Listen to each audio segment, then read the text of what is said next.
అల్లూరి సీతారామరాజు జిల్లాలో గత 3 రోజులుగా కురుస్తున్న ఎడతెరిపి లేని వర్షాలు గిరిజన ప్రాంతాల్లో తీవ్ర ఇబ్బందులకు దారితీస్తున్నాయి. అరకు, పాడేరు, పెద్దబయలు, ముంచంగిపుట్టు, చింతపల్లి మండలాల్లో వాగులు, వంకలు ఉధృతంగా ప్రవహిస్తూ గ్రామాల మధ్య రాకపోకలను దాదాపు నిలిపివేశాయి.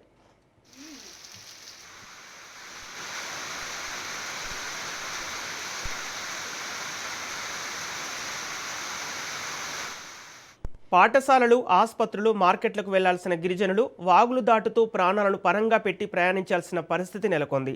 అత్యవసర వైద్య సేవలు అవసరమైన వారు కూడా తీవ్ర ఇబ్బందులు ఎదుర్కొంటున్నారు. ప్రతి వర్షాకాలంలో ఇదే సమస్య పునరావృతమవుతున్నప్పటికీ శాశ్వత పరిష్కారం కనిపించడం లేదని స్థానికులు ఆవేదన చెందుతున్నారు.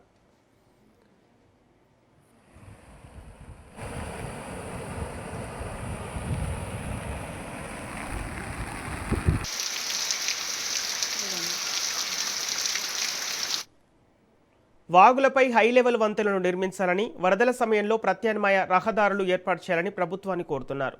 అధికారులు వెంటనే స్పందించి సహాయక చర్యలు చేపట్టి ప్రజల రాకపోకలు సురక్షితంగా జరిగేలా చర్యలు తీసుకోవాలని గిరిజనులు విజ్ఞప్తి చేస్తున్నారు.